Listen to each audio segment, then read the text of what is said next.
Assalomu alaykum hurmatli qadrdonlar. Buni bilishlaringiz juda muhim deb o'ylayman.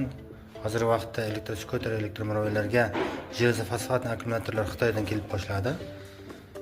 O'sha elektroskoterlarning akkumulyatorlari elektromobillardan chiqayotgan akkumulyatorlarni, ya'ni ichida yaroqsizlar olib tashlanib, yaroqlilar, ya'ni yarim yil, 1 yil umri qolgan akkumulyatorlarni ichiga joylashtirib jo'natib beryapti.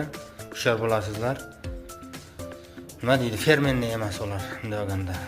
Chunki chiqqan akkumulyatorlar bilan hozir shu videoni ko'rib o'zingiz fikringizni bildirasiz. Mana bugun bizga faktor ko'rsatib oling. Zenbox elektroskuterini akkumulyatori kelgan. Bu yerdan bir tarafa ko'rsatib o'tishni raqamdan bosib qildim. Xo'p. Ko'rsatib bo'lsin 32-140, ya'ni bizlarga chegadan terilgan bu fermentli emas batareya. Yangi bo'lgan ekan, o'sha hech qancha bo'lmagan, tamom bo'lgan. Bizdagidek parametrda emas, parametr. Rasmlari bir xil lekin. Ochakkan ko'rsatdi endi. 19 ga.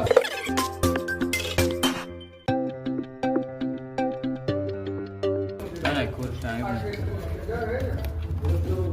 Mana yerda yo'q unda. Bu 20 s bo'lish kerak, 19 s taqlangan. Mana Efer 32-140 S modeli 15 amper soatlik.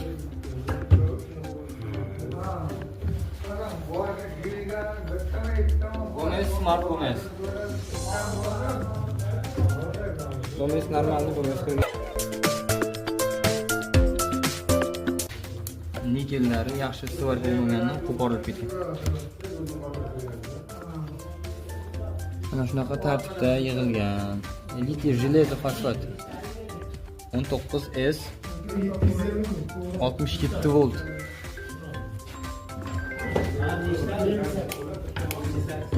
Qaytaroqda adashmayman. Do'stlar, xullas, men bu yerda nimani aytmoqchiman? Akkumulyator yig'dirayotganda, sotib olayotganda iloji bo'lsa so'ranglar akkumulyatorni xarakteristikasi haqida. O'sha men ko'rsatgan test manualimda o'zini zavod berayotgan xarakteristikada chiqadi mendagi akkumulyator. Buni ham bir tekshirib ko'ramiz, buni отдельно video qilamiz. Ko'rishlaringiz mumkin. Mana shunaqa aldanib qolmaysizlar demoqchiman. Faqat hammaga bizni kuzatib borishda davom eting va kanalimizga obuna bo'lib qo'ying.